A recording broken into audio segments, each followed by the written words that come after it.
సునీత గారికి అలాగే షర్మిల గారికి హైకోర్టు షాక్ ఇచ్చింది. వివేకానంద కేసు గురించి మాట్లాడొద్దని. అసలు మాట్లాడితే ఏంటి ప్రాబ్లమ్? సో వాళ్ళ దగ్గర వాళ్ళే కదా సార్. ఎందుకు అట్లా అంత స్ట్రాంగ్ నిర్ణయం తీసుకుంది హైకోర్టు? యాక్చువల్‌గా ఇది 2 కేసులని చెప్పుకోవచ్చు. ఒకటేమో దస్తగిరి తెలంగాణ హైకోర్టులో వేశాడు ఒక పిటిషను. ఆ పిటిషన్‌లో దస్తగిరి ఏమన్నాడంటే, సునీతా రెడ్డి వివేకానంద రెడ్డి హత్య గురించి మాట్లాడుతూ ఉంది. అట్లాగే షర్మిల, నేను అక్కడ కంటెస్ట్ చేస్తున్నాను పులివెందులు. సో ఆ హత్య గురించి మాట్లాడినప్పుడు అది పర్సనల్గా నన్ను కూడా ఇన్వాల్వ్ చేస్తుంది. ఎందుకంటే నేను దాంట్లో అప్రూవర్గా ఉన్నాను, నేను హత్య చేశాననే ఆరోపణలు ఉన్నాయి. కాబట్టి అది నా మీద ఎఫెక్ట్ చూపిస్తుంది. మామూలుగా ఎలక్షన్ కోడ్ ఆఫ్ కాండక్ట్లో అంటే ఎన్నికల నియమావళి అని ఉంటుంది. ఎన్నికల నియమావళిలో ఎవరిని కూడా వ్యక్తిగతంగా దూషించడం అనేది తప్పు. కాబట్టి వీళ్ళు చేస్తున్నది తప్పు, వీళ్ళని ఆపండి. అలాగే దీన్ని మీడియాలో కూడా విపరీతంగా ఏబిఎన్, టీవీ5 కవర్ చేస్తున్నాయి. వాళ్ళని కూడా ఈ చర్చ ఆపమని చెప్పండి అనేది హైకోర్టులో వేశాడు. హైకోర్టు వాళ్ళందరికీ నోటీసులు ఇచ్చింది. ఇంకా ఇక్కడ అది ఫైనల్ కాలం. ఈ లోపల అక్కడ సతీష్ రెడ్డి అని ఒక వైసీపీ అతను కడప కోర్టులో ఇదే రకమైన పిటిషన్ వేశాడు. ఆయన వేసిన దాంట్లో ప్రత్యర్థులుగా ఎవరెవరు చేశారంటే చంద్రబాబు, పవన్ కళ్యాణ్, పురంధేశ్వరి, షర్మిల, లోకేష్, సునీత రెడ్డి, వీళ్ళ మీద వాళ్ళు వేశారు. సో ఆయన కూడా ఇదే గ్రౌండ్స్లో మాట్లాడారు. సో ఒకటేంటంటే కోర్టులో కేసు ఉన్నప్పుడు, కోర్టులో విచారణ జరుగుతున్నప్పుడు వీళ్ళిద్దరే నిర్ణయం చేసి అవినాష్ రెడ్డి హంతకుడని మాట్లాడుతున్నారు. సో అది ఎట్లా మాట్లాడతారు? అవినాష్ రెడ్డి హంతకుడా కాదనేది కోర్టు నిర్ణయించాలి. కానీ వీళ్ళ వ్యవహారం చూస్తే వీళ్ళిద్దరే నిర్ణయం చేసి ఒక హంతకుడిని గెలిపిస్తారా అని అడుగుతున్నారు జనాల్ని. సో ఇది రాంగు అనేది కోర్టుకి ఆయన సతీష్ రెడ్డి నివేదించాడు. ఆయన తరఫున నాగిరెడ్డి అని ఒక అడ్వకేట్ వాదించారు. కోర్టు ఆ వాదనతో ఏకీభవించి సునీతకు వీళ్ళందరికీ, ఇప్పుడు నేను చెప్పిన వాళ్ళందరికీ కూడా నోటీసులు ఇష్యూ చేసింది. దీని మీద మాట్లాడద్దు అని చెప్పింది. మేబీ ఇప్పుడు ఈ డిస్ట్రిక్ట్ కోర్టు ఇచ్చిన ఆర్డర్స్ మీద వీళ్ళలో ఎవరైనా హైకోర్టు ఛాలెంజ్కి వెళ్తారా లేదా వెళ్ళరా అనేది తెలీదు. యాక్చువల్గా ఎలక్షన్ కమిషన్ కూడా దీని మీద చర్య తీసుకోవాలి. అది కూడా నాకు కూడా ఆశ్చర్యమే, ఎందుకు చర్య తీసుకోలేదని. ఎందుకంటే నీకు ఎలక్షన్లలో షర్మిలకి ప్రత్యర్థి ఎవరు? అవినాష్ రెడ్డి. ప్రత్యర్థిని హంతకుడని ఎలా మాట్లాడుతున్నా? అతనికి ఏమన్నా శిక్ష పడిందా? కన్విక్షన్ ఉందా? అతను జైలుకి వెళ్ళి వచ్చాడా? ఏమి లేవు కదా.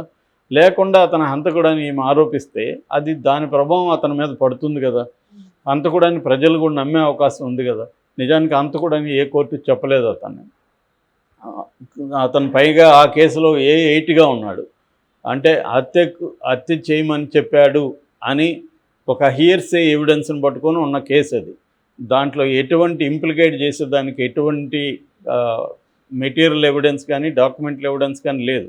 ఒకటి అప్పట్లో ఓదరగొట్టారు, దాని ఏమంటారు, గూగుల్ టేక్అవుట్. అది కూడా గ్రీన్విచ్ మెయిన్ టైంకి ఇండియన్ స్టాండర్డ్ టైంకి తేడా చూసుకోకుండా మేము పెట్టామని సిబిఐ మళ్ళీ అండర్టేకింగ్ ఇచ్చింది. కాబట్టి అది కూడా నిలిచే పరిస్థితి లేదు. సో ఏ రకంగానూ అవినాష్ రెడ్డి దీంట్లో ఉన్నాడని ఏ రకమైన ఎవిడెన్స్ లేదు. ఓన్లీ దస్తగిరి చెప్పింది. అది కూడా హియర్సే అంటారు. అంటే దస్తగిరికి కూడా అవినాష్ రెడ్డి చంపమని చెప్పలేదు. ఎర్రగంగారెడ్డికి చంపమని చెప్పాడని ఎర్రగంగారెడ్డి దస్తగిరికి చెప్పాడని దస్తగిరి కోర్టుకి చెప్పాడు. ఎర్రగంగారెడ్డి ఏమో నేను చెప్పలేదు అంటున్నాడు. కాబట్టి దీన్ని హియర్సే అంటారు మామూలుగా, నాకు ఎవరో చెప్పారు అని. అట్లాంటివి కోర్టులో సాధారణంగా నిలబడదు. ఎక్స్ట్రాడినరీ ఉన్న కండిషన్లో కొంతవరకు పరిగణలోకి తీసుకుంటారు. కానీ మామూలుగా అయితే హియర్సే ఎవిడెన్స్ అనేది కోర్టులో పరిగణలోకి తీసుకోరు. కానీ దాన్ని బేస్ చేసుకొని అరెస్టులు జరిగాయి. సో అందుకని అదేమీ ప్రూవ్ కాకుండా అదే ఇష్యూని ఎలక్షన్లో సెంటర్ చేస్తున్నారు. మెల్లగా అక్క చెల్లెళ్ళు ఇద్దరు అదే ఇష్యూని మాట్లాడుతున్నారు. అయితే ఇక్కడ లీగల్గా తీసుకున్నప్పుడు ఇలా మాట్లాడడం కరెక్ట్ కాదు. ఎన్నికల కోడ్ పరంగా కానీ కోర్టులో అది ఉన్నప్పుడు సబ్జ్యూడిస్ అవుతుంది, కోర్టును ధిక్కరించినట్టే అవుతుంది. కోర్టు చెప్పకుండా ఒక ముద్దాయిని అతనే హంతకుడని వీళ్ళిద్దరూ తేల్చేయడం అనేది కరెక్ట్ కాదు. ఆమె పైగా పవర్ పాయింట్ ఇచ్చి డీటెయిల్ ప్రజెంటేషన్ ఇస్తుంది ఆమె. సో ఇది ప్రాబ్లం. రేపొద్దున ఇంకొకరిని కూడా హంతకుడని చెప్పచ్చు కదా, ఎవరినైనా చెప్పచ్చు దాంట్లో. అలాగా అది రాంగ్ అనేది కోర్టు ఇచ్చింది. ఇప్పుడు వాళ్ళకి కొంత ఇబ్బంది, ఎందుకంటే వాళ్ళు దీని మీదే బేస్ చేసుకొని క్యాంపెయిన్ చేస్తున్నారు. ఇంక వేరే ఇష్యూ లేదు.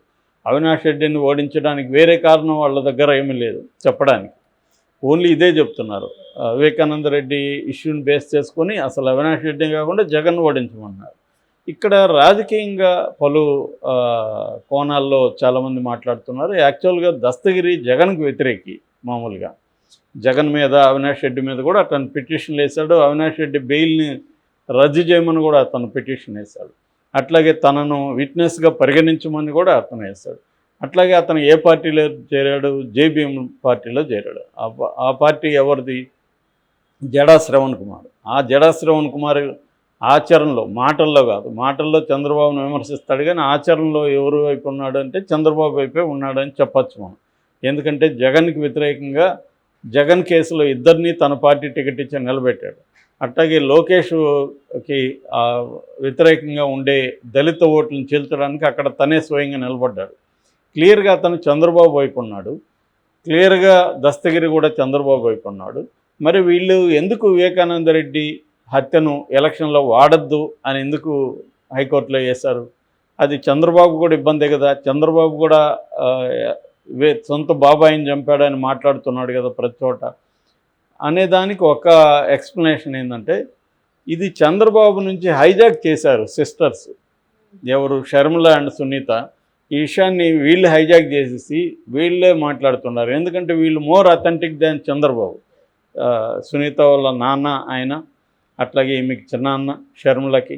సో వాళ్ళు చెప్పేదానికి మోర్ వ్యాలిడిటీ ఎక్కువ ఉంటుంది. సో ఇది చంద్రబాబుకు ఉపయోగపడట్లేదు, వాళ్ళకు ఉపయోగపడుతుంది. వాళ్ళ వల్ల జగన్ వ్యతిరేక ఓట్లు వాళ్ళు ఏమన్నా చీలుస్తున్నారా అన్న ఒక డౌట్ తెలుగుదేశం క్యాంపుకు ఉంది. అందుకనే తెలుగుదేశం క్యాంపు బిగినింగ్లో చంద్రబాబుతో సహా అందరూ కూడా ఏం మాట్లాడారంటే, చెల్లికి అన్యాయం చేయలేని అన్న రాష్ట్రానికి ఏం న్యాయం చేస్తాడని, ఇంకా పవన్ కళ్యాణ్ అయితే చెల్లిని గోడకేసి కొట్టాడు జగన్ అని ఇలాగ మాట్లాడుతూ తిరుగుతున్నారు. ఆ తర్వాత వాళ్ళు మైండ్ మారి చంద్రబాబు ఏమన్నాడు, పిల్ల కాంగ్రెస్ పెద్ద కాంగ్రెస్ ఒకటైనాయి అన్నారు. అంటే వీళ్ళిద్దరూ ఒకటే అని. సో ఎందుకన్నారు? ఇది ఎందుకు మారిందంటే, బిగినింగ్లో ఏమనుకున్నారంటే షర్మిల వల్ల మనకు ఉపయోగం ఉంటుంది, జగన్కి ఇబ్బంది ఉంటుంది అనేది అనుకున్నారు. ఆ తర్వాత వాళ్ళకి ఏమైనా అర్థమైందంటే, ఇది కొంత ఇబ్బంది, జగన్ వ్యతిరేక ఓటు ఏదైతే ఉందో దాన్ని షర్మిల చీల్చే అవకాశం కనిపిస్తూ ఉంది. ఎందుకంటే ఆమె ఫోకస్ అంతా జగన్ మీదే తిరుగుతుంది. ఇప్పటికి కూడా బీజేపీ అంటే జగనే అంటుంది. నిజానికి బీజేపీ పొత్తు పెట్టుకున్నది ఎవరితో? చంద్రబాబు, పవన్ కళ్యాణ్. కానీ వాళ్ళని ఒక మాట కూడా అనట్లే, ఫోకస్ అంతా జగన్ మీదే చేస్తుంది. దీనివల్ల జగన్కి వ్యతిరేకమైన ఓటు ఏమన్నా ఉంటే తెలుగుదేశంకి, బీజేపీకి వేయకూడదని కొంతమంది అనుకునే వాళ్ళు ఉన్నారు. ముఖ్యంగా బీజేపీ కూటమికి వేయొద్దని అనుకునే వాళ్ళు సంఖ్య ప్రతి నియోజకవర్గంలో కొంత ఉంటుంది. ముఖ్యంగా మైనార్టీసు అలాంటి వాళ్ళు జగన్కి వ్యతిరేకంగా ఉంటారు కొంతమంది. సో ఫర్ ఎగ్జాంపుల్ ఇప్పుడు ముస్లిం ఉన్నారు, ముస్లిం జగన్కి వ్యతిరేకంగా కొంతమంది ఉంటారు. వాళ్ళు బీజేపీకి కూడా వేయాలనుకోరు. బీజేపీ లేకపోతే తెలుగుదేశం, జనసేనకి వేసేవాళ్ళు. కానీ బీజేపీ వాళ్ళ రేపొద్దున ఉమ్మడి పౌరస్మృతి కావచ్చు, సిఏఏ కావచ్చు, ఇవన్నీ వస్తాయి, వాళ్ళు మేము రాగానే అవి పెడతామని కూడా అంటున్నారు. సో అలాగా నేషనల్ లెవెల్లోనే కొన్ని ముస్లిం సంఘాలు బీజేపీకి ఈసారి ఓటు వేద్దాం, ఇండియా కూటమికి వేద్దామని అనుకున్నారు. సో ఆ రకంగా అలాంటి వాళ్ళ ఓటు అంతా కూడా షర్మిలాకి వెళ్తే జగన్ వ్యతిరేక ఓటు చీలిపోతుంది. దానివల్ల జగన్కి లాభం అన్న యాంగిల్లో చంద్రబాబు ఈ వివేకానంద ఇష్యూని వాళ్ళకి ఉపయోగపడకుండా చేస్తున్నాడా అన్న ఒక డౌట్ అయితే చాలామందిలో ఉంది. అది దాంట్లో పాజిబిలిటీ అయితే ఉంది మామూలుగా మనం చూస్తే. ఏదేమైనా షర్మిలాకి, సునీతకి ఇది షాకే అని చెప్పాలి. ఎందుకంటే వాళ్ళు దాని మీదే నమ్ముకొని ఎలక్షన్ క్యాంపెయిన్ చేస్తున్నారు. ఇప్పుడు అది మాట్లాడకుండా ఉండాలంటే సునీతకైతే అసలు ఇంకేం పని ఉండదు. ఆమె అయితే ఇంటింటికి పోయి మాట్లాడుతుంది. సో ఆమెకి ఇంకేమి చేయలేని పరిస్థితి. మరి వీళ్ళు కోర్టుకు వెళ్తారా? సునీత ఏంటంటే కోర్టులో ఇప్పుడు ఆరితేరిపోయింది. ఆమె సుప్రీంకోర్టు మన పక్కింలాగా వెళ్ళిపోతుంది. సో ఆమెకి అంతా అర్థమైపోయింది. సుప్రీంకోర్టులో తను సొంతంగా వాదనలు కూడా వినిపించింది ఆమె. సో కాబట్టి దీని మీద కూడా ఏమన్నా సుప్రీంకోర్టుకో, హైకోర్టుకో వెళ్తుందా అనేది ఈరోజు రేపట్లో మనకి క్లారిటీ వస్తుంది.